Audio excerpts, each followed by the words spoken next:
मध्य प्रदेश और छत्तीसगढ़ की खबरों में आपका स्वागत है। रुख करेंगे खबरों की ओर। इंदौर के एरोड्रम रोड पर सोमवार रात को एक ट्रक हादसा हो गया, जिसमें शराब के नशे में ट्रक ड्राइवर ने नियंत्रण खोकर कई लोगों को कुचला था। आपको बता दें, इस हादसे में 4 लोगों की मौत हो गई थी और 3 से 4 लोग गंभीर रूप से घायल हुए थे। मामले के संज्ञान में आते ही मुख्यमंत्री डॉक्टर मोहन यादव ने अस्पताल जाकर घायलों से मुलाकात की। साथ ही उन्होंने अधिकारियों को घटना की विस्तृत जांच करने और दोषियों पर कड़ी कार्रवाई करने के निर्देश भी दिए।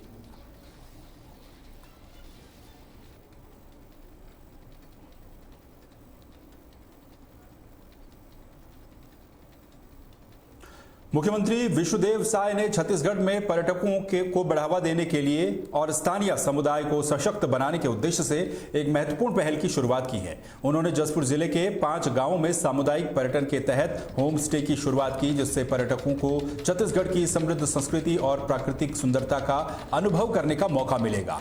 यह पहल न केवल पर्यटकों के लिए एक अनोखा अनुभव प्रदान करेगी, बल्कि स्थानीय लोगों के लिए आजीविका का नया स्रोत भी बनेगी। होम स्टे के माध्यम से पर्यटक सीधे स्थानीय परिवारों के साथ रह सकते हैं, उनके रीति रिवाजों को समझ सकते हैं और पारंपरिक भोजन का आनंद भी ले सकते हैं।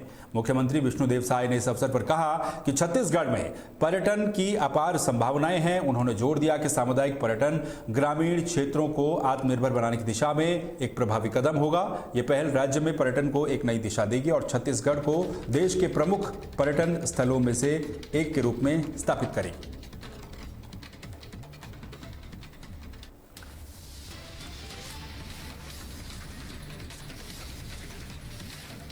मध्य प्रदेश के ग्वालियर में केंद्रीय मंत्री ज्योतिरादित्य सिंधिया का एक वीडियो वायरल हुआ है, जिसमें वो शहर की बदहाल सड़कों पर नाराजगी जताते हुए दिख रहे हैं। इससे पहले कांग्रेस नेता राहुल गांधी भी इसी मुद्दे पर सिंधिया को घेर चुके थे। आपको बता दें कि 7 दिवसीय दौरे के अंतिम दिन सिंधिया ने स्थानीय जनप्रतिनिधियों और अधिकारियों के साथ बैठक कर सड़क सुरक्षा की कार्य योजना बनाई और जिम्मेदार अफसरों को फटकार लगाते हुए समय सीमा में काम को पूरा करने के निर्देश दिए।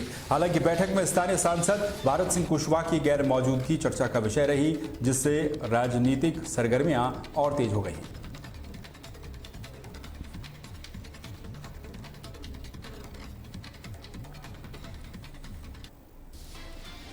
वहीं बालोद जिले के कोड़वे प्राथमिक विद्यालय में युक्तिकरण नियम की अनदेखी करते हुए 3 शिक्षक पदस्थ हैं, जबकि नियम केवल 2 की अनुमति देता है।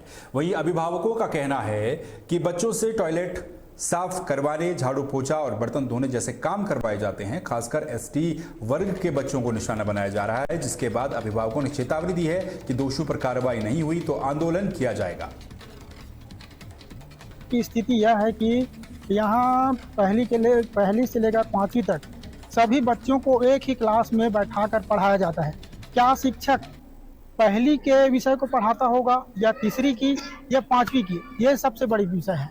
उसके बाद जब इस विषय में शिक्षकों से चर्चा किया जाता है तो शिक्षक बोलते हैं कि यहाँ दर्ज संख्या कम है, इस कारण हम सभी बच्चों को एक साथ पढ़ाते हैं। तो इससे मैं पूछता हूँ, हमारे बच्चों की मानसिक स्थिति क्या होगी? इसी कारण हम लोगों विरोध में आए और हम लोगों को ये आगे कदम बढ़ाना पड़ रहा है। और यहाँ के शिक्षक का रवैया है कि किसी दिन आते हैं, किसी दिन नहीं आते। अगर आ भी गया तो दोपहर में यहाँ से गायब हो जाता है। हमारे पास 2-4 वीडियो भी है इसका। और यहाँ जैसा कि बच्चे सुबह आते हैं, शिक्षकों के द्वारा यहाँ शौचालय साफ करवाया जाता है। और रामलाल साहू हैं कोड़ेवा का, और स्कूल आता है तो लड़का मतलब बोलता है सर मन सेफ्टी साफ करो तो वो साफ करो तो ये काम करो, ऐसे बोलता है और जाकर मुझे बताता है।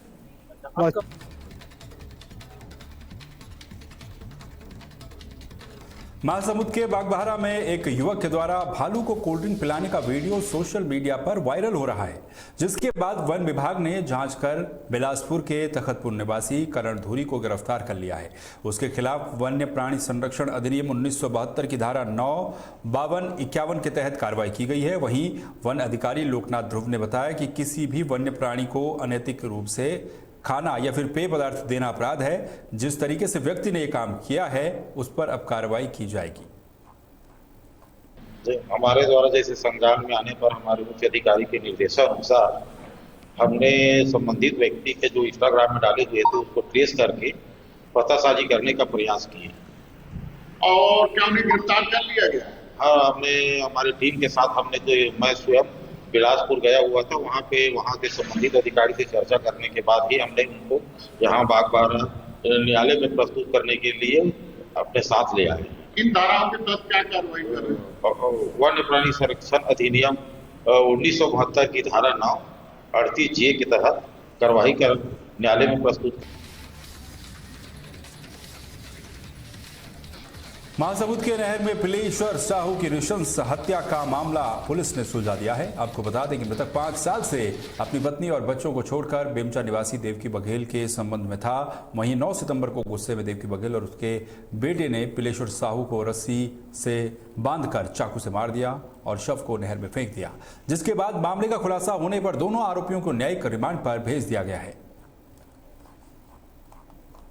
लगभग 7:30 बजे पुलिस को सूचना प्राप्त हुई कि बेमचा नहर जो परसवानी रोड पर स्थित है, वहाँ पे एक अज्ञात पुरुष का शव जो है वो तैर रहा है और घटना की सूचना पर पुलिस जो है वो घटनास्थल पहुंची थी और विधिवत कार्रवाई करते हुए मर्ग पंचनामा एवं फॉरेंसिक की टीम के द्वारा घटनास्थल निरीक्षण किया गया था एवं पुलिस की टीम के द्वारा आसपास जो नहर के आसपास का एरिया है, खेत है, वो सभी सर्च किया गया था कि किसी प्रकार का कोई साक्ष्य या जो पुरुष है उसके संबंध में कोई कपड़े या अन्य सामग्री मिल जाए करके, लेकिन वो प्राप्त नहीं हो पाया था। और जो पुरुष का जो अज्ञात शव था उसको देख के प्रथम दृष्टया से उसका गला जो है वो कटे हुए स्थिति में था और कान भी कटा हुआ था और जो चेहरा है वो भी थोड़ा सा विकृत स्थिति में था और पानी से निकला हुआ था, तो पहचान आने की स्थिति में नहीं था। तो उस स्थिति में प्रथम दृष्टया शव को देखने से ही थोड़ा संदेहास्पद प्रवृत्ति का हो रहा था, जिससे कि पुलिस ने ही प्रकरण की गंभीरता को देखते हुए तत्काल जो है वो 3 अलग-अलग टीम का गठन किया गया था और अलग-अलग टीम के द्वारा जो नहर वाला रास्ता है उसमें जो पूरा कोडार नहर से जो चलाने वाले रास्ते हैं उसका CCTV एनालिसिस और टावर डंप इत्यादि तकनीकी एनालिसिस के साथ ही मुखबिर की भी लगाया गया था सूचना कि जिस आधार पर जो ये मृतक है उसकी शिनाख्त हो सके, क्योंकि घटना स्थल को देखने से ही प्रथम दृष्टया ऐसा प्रतीत होता था कि मतलब शव को आसपास ही कहीं से लाके यहाँ पे डंप किया होगा। इस आधार पे पुलिस ने अपना जो